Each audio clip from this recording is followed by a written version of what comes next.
Cool. All right, people, welcome back. Seven Mitchell in the building. We got an exclusive interview, and tonight is going to be special, y'all, because sitting with me this evening is an artist that has been putting in that real work from the consistency side, from the quality side, as well as impact. Some of y'all have heard the records such as Celebration, Paint the Town Red, and now he's coming off of an anticipated Zoe Mixes Volume 3. We're going to lock in and talk about that in a second. My next guest, he is a man of many hats. He's not just an artist. So I believe at the end of this interview, he is definitely going to be an inspiration to some of the independent artists out there that's trying to do their thing. Rich Pesos in the building. Rich, what's that word, bro? Hey, how you doing, Seven, man? Thank you for having me. I appreciate it. Man, definitely a pleasure. Appreciate you reaching out. And man, you your story from what I got so far is an interesting one. So I'm definitely able and blessed to have you tap in with me so we can chop it up about what you got going on. All right, that sounds good. No doubt.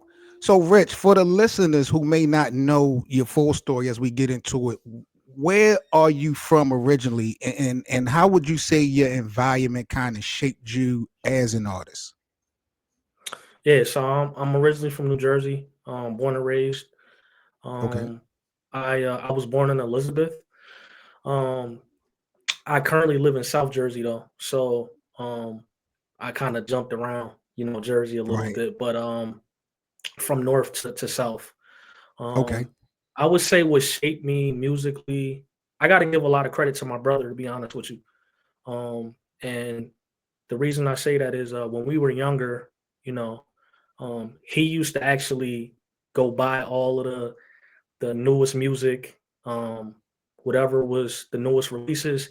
He used to go Right. get the CDs, and every Friday, we used to be listening to whatever was new, and it wasn't just hip hop. It was R&B. It was Diggable Planets. It was Mary J. Blige. It was Biggie. It was like whatever was new. So I feel like with him not just limiting what we were listening to in terms of just hip hop, that actually opened my ears up, and that helped me to, I feel like, be a well-rounded artist that's not just stuck in a box. Word. Because looking at your catalog, you are very diverse. You're definitely not in one pocket. What part of your upbringing still would you say, Rich, shows up in your music the most today? Is it that diversity? I would say so. But I would say though, you see a lot of what I would consider my roots, more so like early 2000s, late 90s music. That's Right. really what I would consider like the golden era for me, right? Okay. So I would say a lot of that music really shaped my sound, like what inspired me to say. Dope. Now, coming up in Jersey, what was the vibes like musically? What was the local sound like when you was coming up? Was it a big hip hop vibe? Was it a diverse vibe? What was the vibes in Jersey like on your, just coming up as a young kid? What was the music, the vibe like locally? I would say definitely hip hop for sure. Wu Tang, Biggie, like I said. My favorite group of all time is Smith and Wesson. Okay. So I used to listen to a lot of Smith and Wesson, Boot Camp Click, Yep. Black Moon. So like that, those were like who I really was in tune with. But yeah, I would say heavy hip hop for sure. At that time, definitely shaped the sound of Jersey. Word. That's dope. Now, Rich, everybody, well, I ain't gonna say everybody, but it seems like everybody and their mother try to be a rapper or try to be a singer, try to be an artist or some aspect, way, shape, form, or fashion. When did music for you stop being a hobby and start becoming like a real path? That's a great question. I would say, all right. So I remember when we first recorded in the studio, like Right. me and my bros, right? Like so, um, one of my homies, his name is Cynical, and he still does music too. He's an artist, a dope indie artist as well, from Roselle, New Jersey. Um, he actually built his own studio in his house. So we used to go over there and record. at his spot. And I would say that's probably when I started getting into like, dang, I really love this. So we would just go over and make songs, and then it just turned into a passion. And I've been making music ever since. Was it a moment at his crib, Rich, that you could remember, or was there a first moment where you just took this shit like, wait a minute, yo, I gotta lock into this. I really think I might be onto something. Was there a moment back at his spot, or can you go back and remember the first moment where you felt like you actually could use this for something real? Yeah, I would say, to be completely honest with you, after the first song we recorded and how it sounded to me, I felt like I could do this. Word. I didn't know at what level, but I knew that for my first song, the what I'm talking about in the song and my delivery, for it to be that early, I was confident in what I could be, later on. So I would Right. say pretty early, and that's just self-confidence, right? That's just me believing in myself and thinking like, if you put your mind to it and really lock in and um, work at your craft, you never know what can happen, what level you could get to. So that's kind of how I looked at it. Um, but I think, just a young dreamer, right? Just, when you're young, you're dreaming and thinking like, what's really possible. So that's kind of Right. how I approached it. And I was like, why not try it? Why not see how far I can take it? It's real And it talk. turned It's into a real passion. talk. Yeah, it turned into a passion, and I always try to put my best foot forward. From the outside in, Rich, it seems like almost every artist has like this grind stage where it gets ugly before it gets good. You feel what I'm saying? What were some of the early challenges that you had on your come up?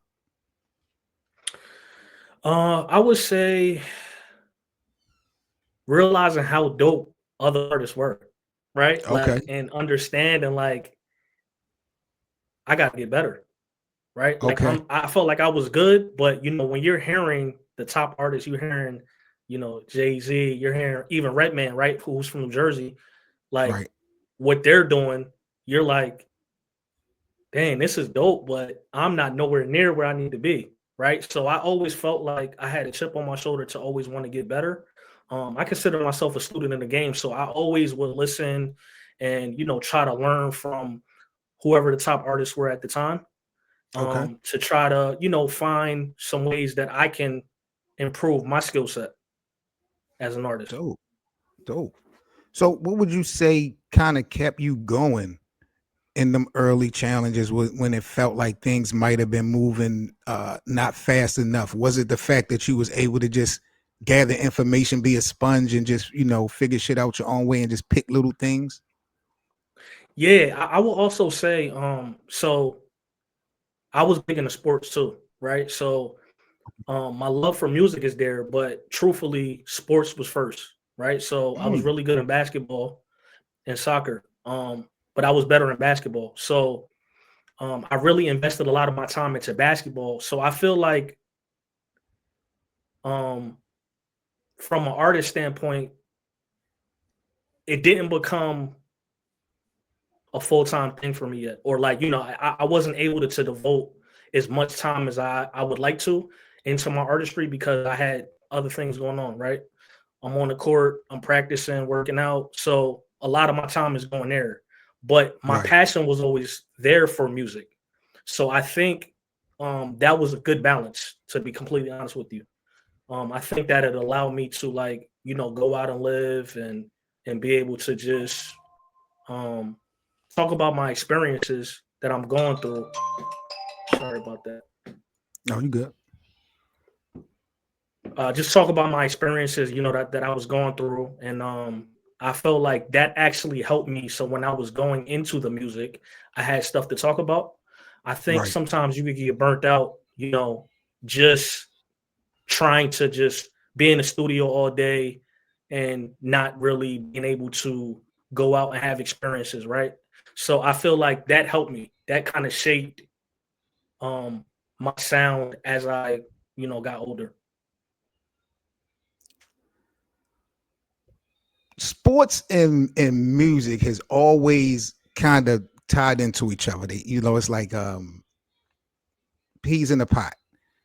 You being an artist and a former athlete, there's some things that you took from sports that you bring into now with your music? Like, is there a competitive angle, or are there any similarities that you see as an artist when we talk about sports and music, since you done kind of had your feet in both worlds?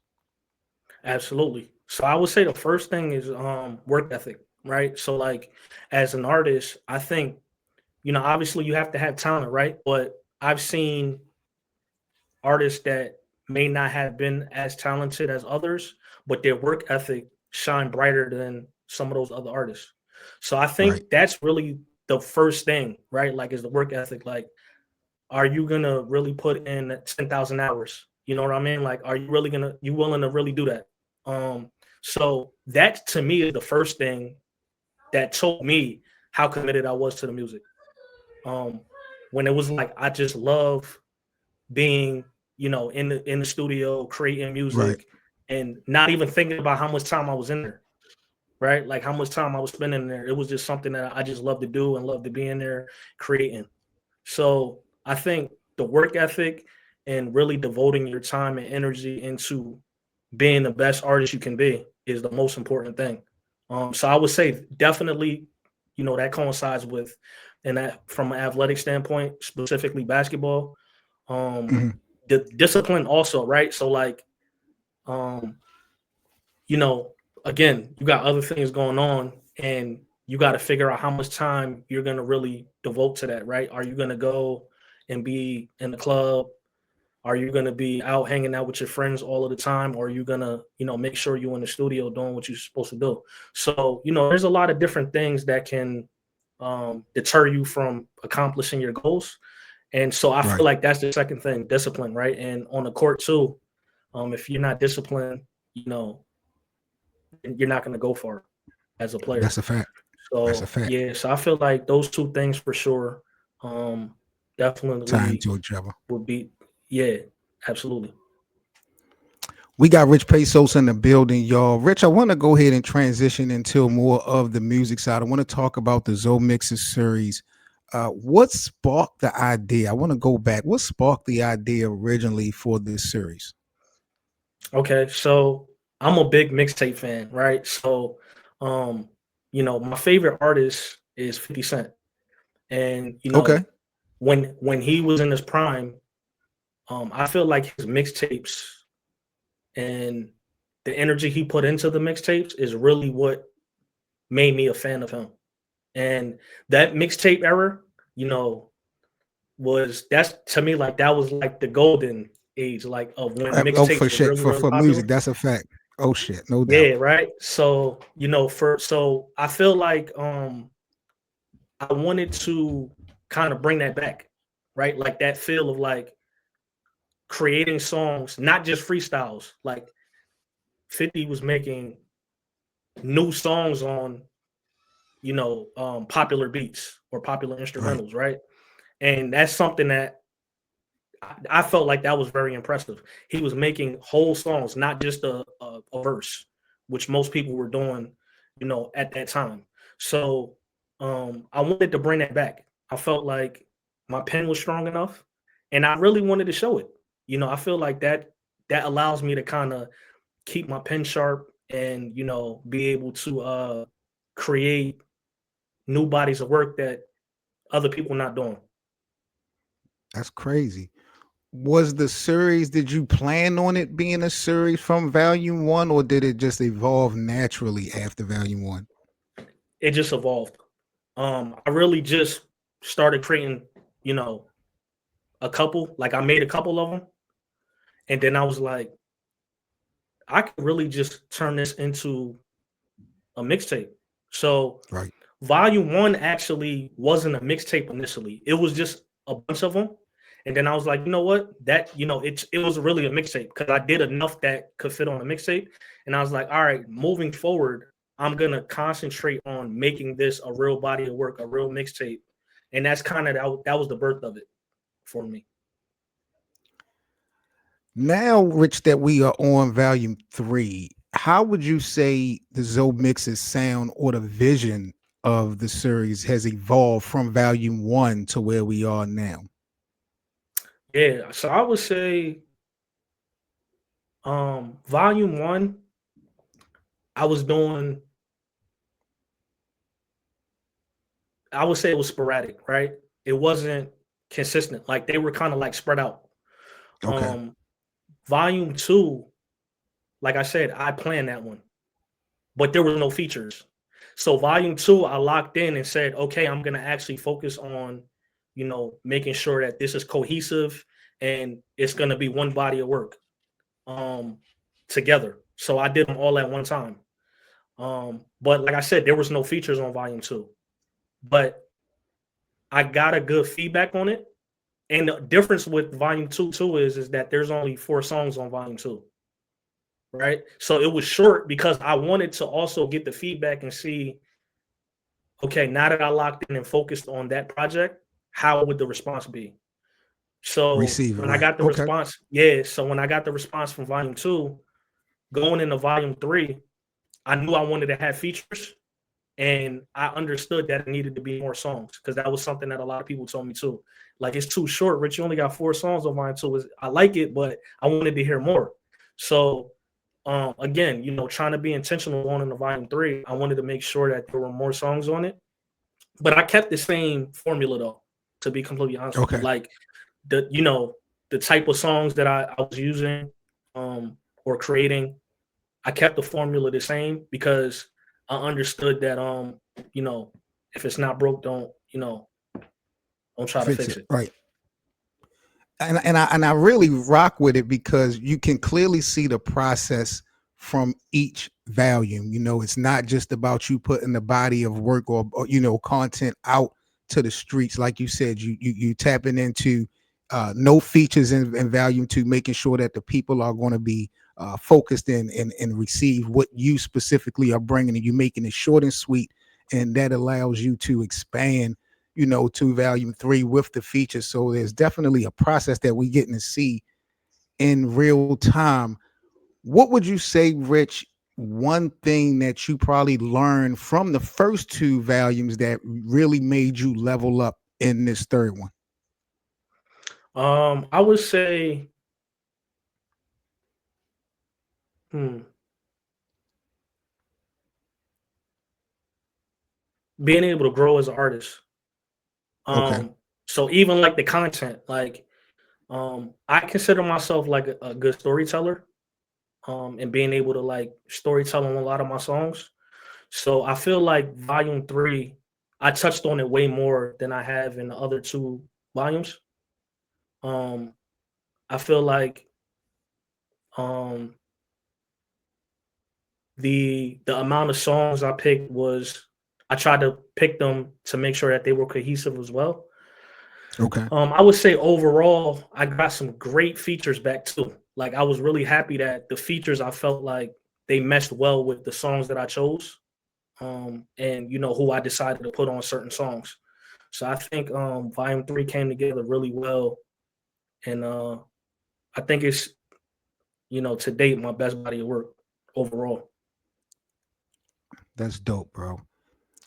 If I'm in South Jersey right now and I'm cruising through and I'm popping in Zoe Mixes Volume 3 for the first time, what do you want me to feel immediately? What do you want the people to get from Volume 3 on their first listen? I would say definitely somebody that showed they pen, right? Like, and I think from the first song that you hear, Brother Stone, that's evident, right? It's Like I it's tried to up. make sure, yeah, like right away, like let's get right to it, right? And I wanted people to know, like, once you turn it on, the first couple bars, you know what I'm about. You know what I'm trying to, Right. convey. I want you to know like who this is for, right? So I really tried to stress making sure that from start to finish, it was something that I tried to make it no skips. You know what I mean? Like Right. I Right. wanted to make sure every song was like, yo, these is all fire. On Like that point. was my intention going into them, right? That's dope. So, and that kind of led into my next question because I was going to ask you: was there a track or a song that kind of helped you set the tone for the album? Was there a debate, at least, Rich, with what song you were going to start, Volume 3 with, or you knew you wanted to start it off with that one? Did you have a couple Um, songs that you were kind of wrestling with as far as how you wanted to start the vibes? yeah, I would say Brother Stone and Let's Go. Brother Stone and Let's Go. It was I knew that I wanted to start off the project with those two songs, but I debated on which one was gonna go first. And Mars, who's featured on Brother Stone, the energy she Hmm. brought on it and what she was talking on it, I felt like that was the perfect song to start with. Like I felt like it conveyed everything I wanted the project to start with. So that's how I winded up landing on that. You, from what I've listened to, you truly get it. Like you know how to make songs. Like some people know how to rap, some people know how to sing. They can be lyrical, but you really know how to make music. Has that always came to you from the jump? Might not have been so clean, but have you always gotten the understanding that it's about the music, actually making songs? That was really going to last. Truthfully, Did no. you know I that was early? Nah, truthfully, I was one of the people that I would say they would like if people listen to me, they was like, "Oh, he could rap," but I wouldn't necessarily say I had strong songs, right? And Really? I think that's because I didn't understand how to structure songs yet, right? And it took me time, like as I told you, studying, listening to the top artists, how they're putting songs together, how I'm conveying what content I'm putting in a song. Like I Hmm. said, I could story tell all day, but I don't know that I was doing it to the point that I was um, effectively um, putting out my message, right? Like in the past is what I'm saying. So when I really started breaking it down and making sure that I wanted to be able to tell a story from beginning to end and keep you Right. like, oh, what's gonna happen next throughout the whole song? That took time. That took time. That took, making some bad songs that okay, I can't put this out. This is not good enough yet. You know what I mean? So I feel like Right. it was trial and error. And then getting Dope. feedback too. Getting feedback as well, I think helped me a lot. Understanding that you could think you as dope as you want, right? But the fans are gonna determine that, not you. In your heart, you Right. should know, you know, how good of an artist you are, right? Or how good of an artist you think you are. But ultimately the people are gonna tell you that. So like I said, for me, I had to take a step back and really understand, okay, what do people want to hear from me too, right? What are the type of songs that they like? Right. So all of those things I really had to work on, and I feel like right now, you know, can't nobody mess with me. That's where the mindset that I'm in right now. Man, on it. Bro, one thing that kind of baffles me, not really baffles me, but just amazes me, like, because you got records like Celebration, which is my favorite right now. I told you, Celebration, I'm playing that on ignorant levels right now.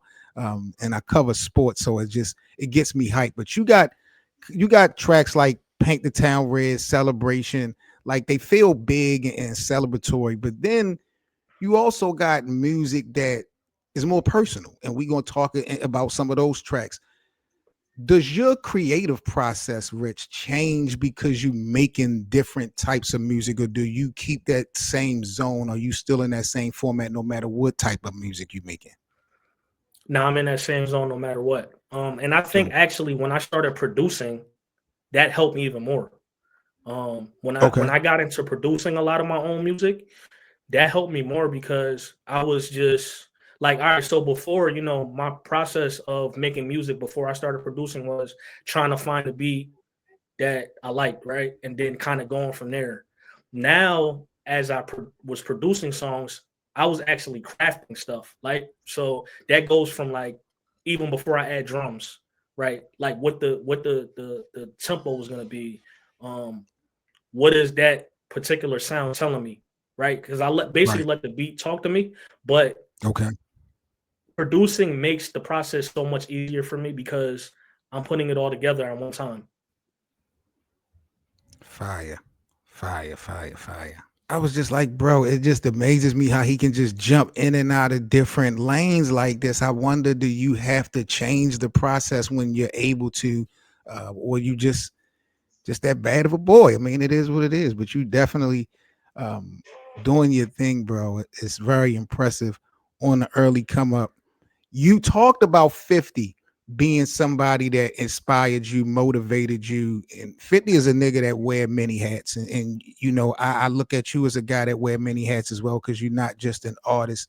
Did that inspiration come from 50 as well, as far as you being, you know, not just being in one box, you being producing and just an artist, and then other things that you into, like the 50 or watching 50, the way he carries shit, did that also help, you know, mold you up into, you know, the artist that you are when you look at 50 Yeah, from an inspirational side? definitely, definitely. I mean, if you look at from, Get Rich or Die Trying to where he is now, it's night and day, right? So I Right. feel like his story showed me like you could start off, being in one lane and being able to use that lane to turn into other businesses, right? And so that's Right. something I definitely learned from him is like there's a lot of other things that music can help you to branch off into from a business perspective. And Right. that's really something that I would say that I definitely took and ran with it, like that model. Jay Hove is another one, right? Like he's another one I look up Mm-hmm. to. Um, you see he's a billionaire, right? So I'm Yep. sure nobody would have thought from reasonable doubt to now that he would be a billionaire. Just and you see like with his mind, his business acumen, what he's been able to do. And not only that, look how many billionaires he created, right? Rihanna and Right. Kanye. So to me, that's more impressive. He not only made himself a billionaire and his wife is a Helping others billionaire. eat. So it's like, yeah, you know what I mean? So like that really, I would say, from a perspective of like what I took from Hove is like making money for yourself, but also trying to help other people do it too. Dope. Yeah. I So want to fast forward, definitely. Rich. I want to fast forward to really the big part of this story, fatherhood. And I want to talk about a track. I'm gonna play. I'm gonna let the people hear on the post edits. I'm gonna let the people hear a little bit of this. You gotta hear this track, Amaya for President. When you talk about, I mean, I can't even really describe it, bro. Amaya for President is a standout song, not only because it's personal, bro, but I mean, if you are a father, if you are a parent, you're gonna feel this one to the core. What was going through your mind, Rich, when you created this record? Uh, to be completely honest with you, I wanted the world to know how amazing my daughter is.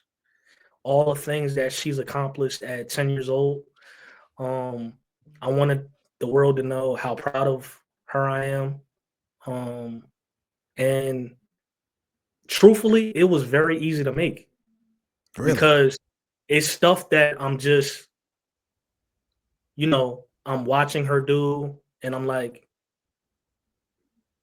I have to share this. Like this stuff is amazing. Like some of the stuff that she's accomplished at 10, and you hear a lot of it in the song, about like what she's Right. done, and how smart she is.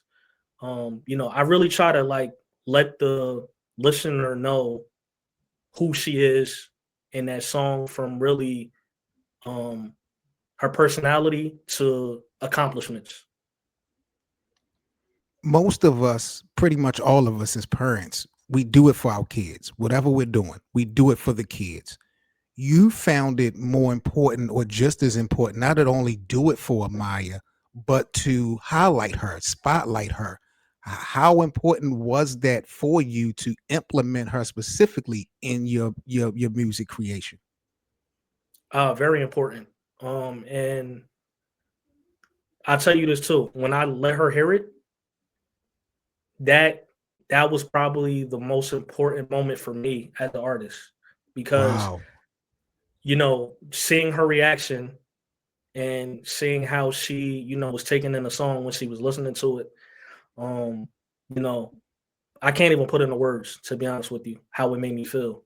But again, the reasoning behind me making it was I feel like it's important that, especially as an artist, as a parent, making sure that we're uplifting our kids and letting them know we supporting them, right? And we're behind them, and we're gonna push them to be the best version of themselves they could be, no matter what is going on. Is that's my job, right? So Right. if I didn't make that song, I felt like I was doing her a disservice. Truthfully, that's kind of how I looked at it. Like I That's real said, talk. like her story That's is real so talk. amazing. Yeah, you know what I mean. So that's my point of view from it. No doubt, man. And we're going to tap in with Amaya in a few minutes. I did want to know, bro, how has fatherhood changed the way you approach music, whether it's the writing or the selecting beats or even just deciding what message you want to put out there? How has Amaya specifically changed the way you approach music, period? A lot, to be honest with you, and I would even say as a person, she's changed me a lot too.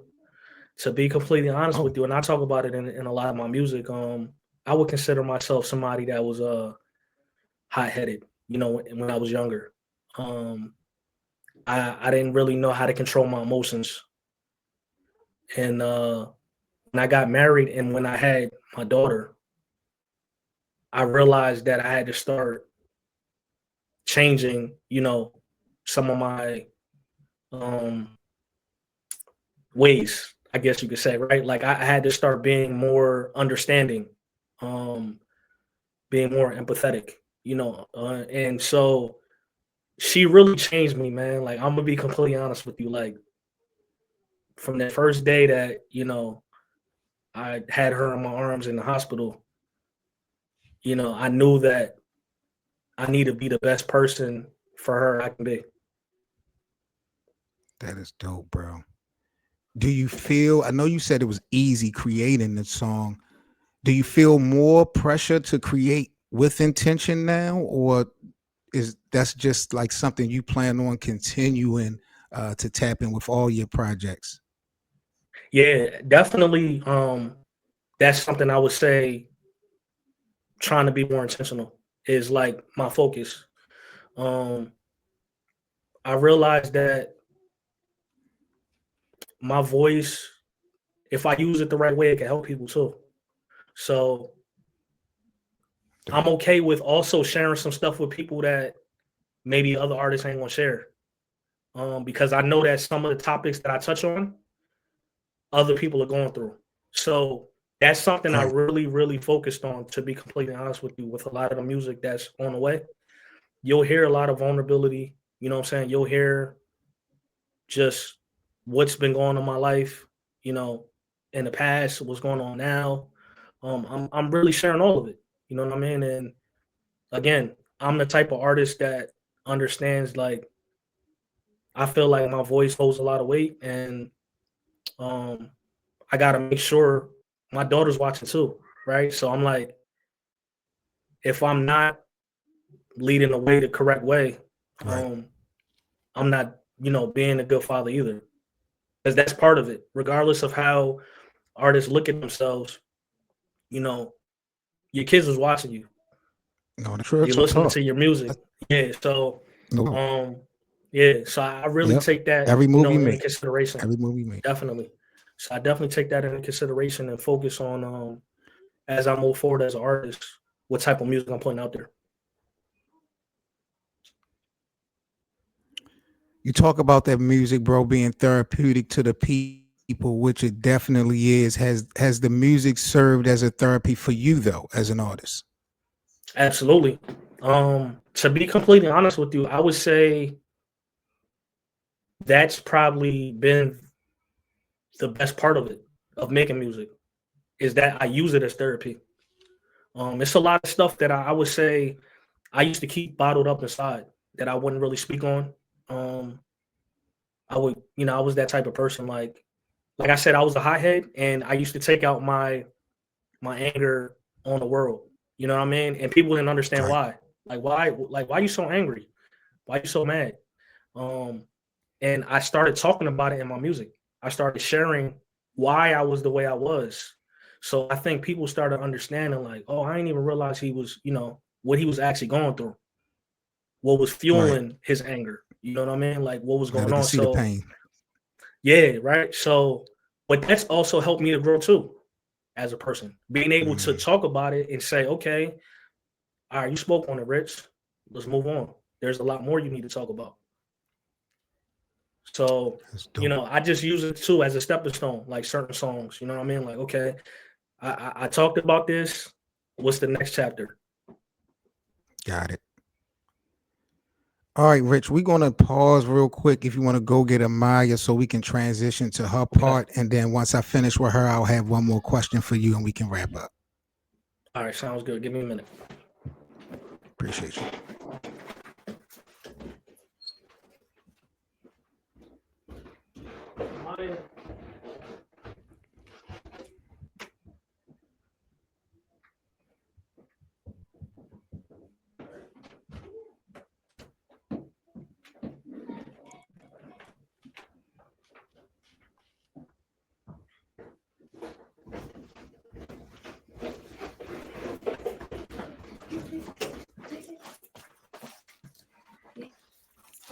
There's the president.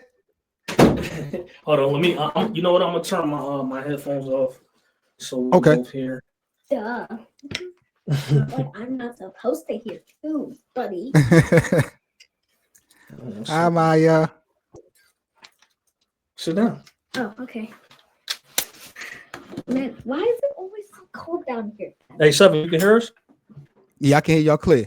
Can y'all hear me? All right. Yeah. All right, cool. Hey, Amaya. Hello. You got my vote, Amaya, for president. Trust me, you got my vote. All right, y'all ready? Can y'all hear me? Y'all good to go? Yep.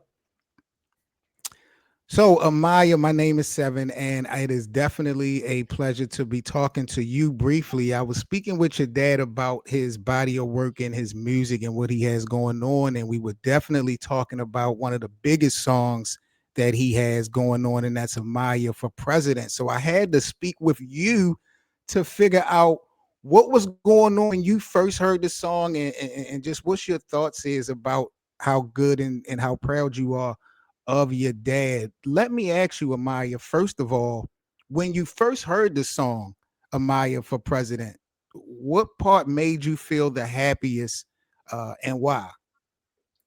Um, I have to think about this.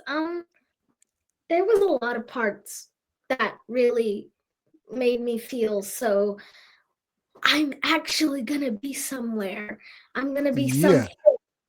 Uh, especially the part where he's talking about that I have so many things to do and he supports me through them all. That was my favorite only because it makes me feel like I already knew he supported me, but the fact that he puts that in a song tells me that he really cares. Like I'm not saying nobody cares, but it's like I understand that he really does. And the part that's right. that part makes me feel like I know it even more. That is so dope. I know that he spoke about you being a leader as well, and you can clearly see that you have great leader qualities, Amaya. What does being a leader mean to you in school, as far as being a leader, and at home being a leader? What does that mean to you? Being a leader at school makes me feel, and I think that it means being the let me think, what's that word? Role model. Being the role model Okay, to the other kids, especially the little ones, and showing that you can be good or be amazing if you try. that's At right. home, I feel that the being a leader is going and practicing for tests and doing homework and not asking for help anymore makes me feel like I'm a leader because I can learn how to do things on my own now. That's right. That's That's right. something I feel. Is it hard being a leader sometimes, or are you just used to doing what you know you needs to be done? It's hard being a leader sometimes. At the beginning, it was definitely hard.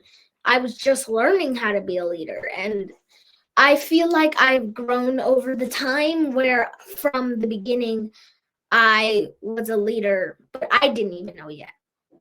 Then Right. from now, I feel that I am getting better and I don't need to be told everything. That's right. Very proactive. That's really good to hear, Maya. Listening to the song Amaya for President, it shows how proud your father is of you. Tell the people some things that you are proud of about yourself.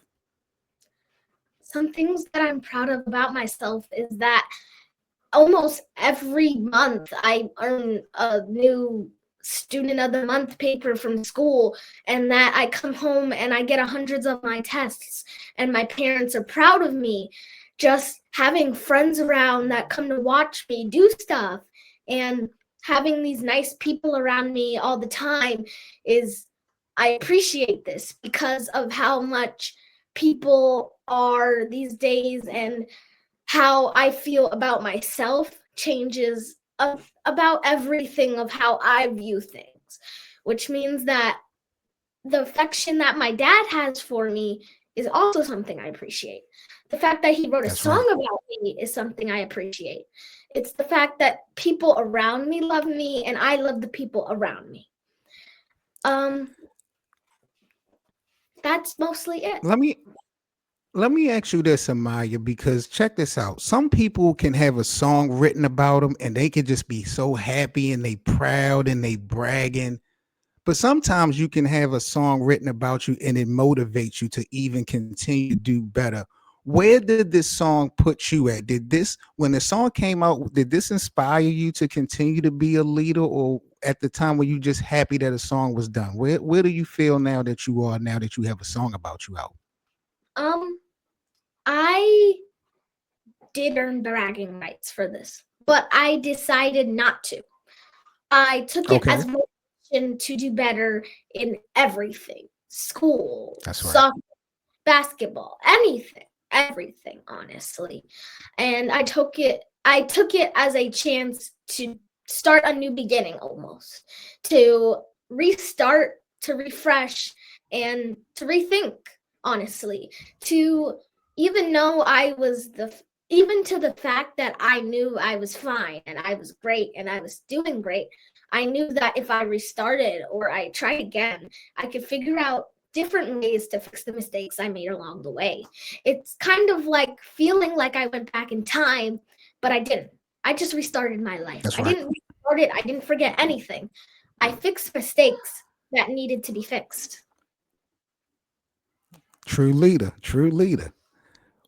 When someone, Amaya, who's never heard the song before, asks you what it's about, how would you kind of explain Amaya for President in your own words to someone that never heard the song before? I would explain Amaya for President in my own words. I would say that it is a motivational song for the beginning to put a baseline down almost. And then when I get Right. into details, I would say that it is a song about accomplishments and going through different things and being proud of yourself in general and people being proud of you, almost that you feel this motivation to go on. This is how I would explain it because uh, no matter how many times I listen to the song, the way I think about it never changes. The thing I think That's about right. it is that it's a motivational speech, basically, for me and all those kids out there that don't think they can do it. They think that they're a leader, but they don't know how long they can keep it. I thought that for That's right. such a long time that I now think that after even hearing the song that I can be something more, and all those kids can too. Man, those are just true words to be spoken, Amaya. I appreciate you so much. Leave my listeners with one piece of advice. You pretty much have been talking about being a leader and and remaining consistent. For all of the other kids out there, some of your other peers, and just people that's listening, what's the one thing you want them to know and remember when we're talking about being a leader or just having support from your family? Well, I want to say that no matter how many people put you down, no matter how many people say that you can't, you can. All you need is the belief in yourself to do so. I've thought of this so many times in my life that I thought I couldn't do it being told by many people. But now I'm the aspiring person I am today. And all of you guys watching and listening can be there too if you just think of what you can do in the future and right now as well. Amaya, you are you have blown me away. When you become president, please let me come to the White House. That's all I ask. We got Amaya in the building. Maya, I appreciate your time so much for speaking to me. And I wish you the best of luck this school year. And please keep me up to date to whatever you got going on so I can let the people know. Very proud of you. Thank you. Absolutely.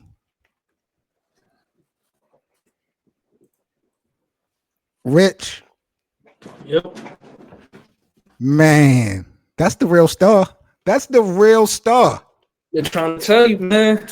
Been trying to tell Yeah, the world. man. That's man. That was so action packed, man. It was so real, so transparent. How proud of you? How proud are you, bro? Just because again, you know how tough it is out here for our kids. How proud are you of Amaya, bro? You put it in your music, but just reiterate right now in real time. How proud are you of Amaya? I'm super proud of her, man. I would say the proudest part of her accomplishments thus far is that she told myself and her mom the things that she wanted to do and things she wanted to accomplish. And she's actually went out at 10 years old and did everything she told us she wanted to do thus far, outside of becoming the president. Yeah, I can't. It's I coming. can't. It's coming. So, right. So if she does still decide she wants to do that, then we have all of the confidence in the world she could accomplish that. But Man. she's a child actor, she's an athlete, and she's an honor roll student every semester. She told us she wanted to do those things, and she made it happen. So, Knocked it out. yeah. Just amazing. And we got to give flowers. We cannot leave Mom Dukes out because she is have to be the biggest supporting system. She has to be the one really making things go. So shout out to Mom Dukes as well, man. Rich, Amaya, I appreciate y'all time this evening. This has definitely been something special. I cannot wait for the people to hear your story. Rich, let the people know where they can follow you at on social media, and when we get into the music, where they can check everything out. Definitely. So first, I do have a website, and the website is richpesosmusic.com. So you can Okay. go and check out everything I got going on: music, merch, shows, everything that I got going on. You can definitely check out on the website. And I need you to go subscribe. If you go subscribe to my website, it'll keep you updated monthly on what Rich Pesos got going on. So please go do that. You can listen to my music on Spotify, Apple Music, all DSPs, and social media at Rich Pesos Music on Instagram, Facebook, and X. Dope. Well, Rich, bro, I appreciate so much the opportunity to lock in with you and Amaya tonight, man. I hope we can kind of run this back when you drop your next project because I know something is going to be coming and cooking around the corner. So Hope we can Absolutely. tap in and do this thing again. I appreciate y'all so much and thank y'all this evening. Hey, we appreciate you. Thanks for having us. All day, every day. All right, Amaya. All right, Rich. We got Rich Pesos, man. Y'all make sure y'all support him and check out the Zoe Mixes Volume 3 and check out Amaya for President. It's definitely one of those ones. Trust me. You know, I wouldn't tell y'all wrong. I'm Seven Mitchell. Y'all have a good evening. Stay safe, and we'll catch y'all on the next one.